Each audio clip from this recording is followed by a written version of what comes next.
ડાકોરમાં નગરપાલિકા પ્રમુખ વિપુલ શાહ અને સભ્યોએ હાથમાં ઝાડુ લઈ હાઈ વોલ્ટેજ ડ્રામા સર્જ્યો। સ્ટેશન રોડ અને મંદિર પરિસર વિસ્તારમાં સફાઈ દરમિયાન ખુલ્લી દુકાનોના વેપારીઓને કચરો નાખવા બદલ 2000 રૂપિયાના દંડની સીધી ધમકી આપતા વિવાદ વકર્યો। બીજી તરફ સફાઈ કામદારોમાં પણ ભારે રોષ જોવા મળી રહ્યો છે। કામદારોનો આક્ષેપ છે કે પાલિકા મહેકમના ખોટા બહાના હેઠળ અન્યાય કરી રહી છે। સત્તાધીશો એક તરફ સફાઈનો દેખાડો કરી રહ્યા છે, બીજી તરફ વેપારીઓ તથા કર્મચારીઓ પર બેધારી તલવાર ચલાવી રહ્યા હોવાની ચર્ચાએ જોર પકડ્યું।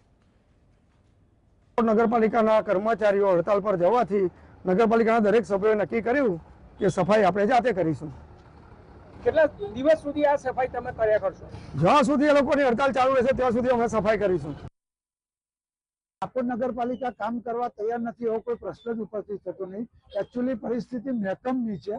મહેકમ પ્રમાણે પ્રમુખશ્રીએ સમજાવે અંદર કે ભાઈ આટલા ટકા મહેકમ છે અને આ પરિસ્થિતિ છે, માટે આ ખોટો ઠરાવ અમારથી થઈ ના શકે।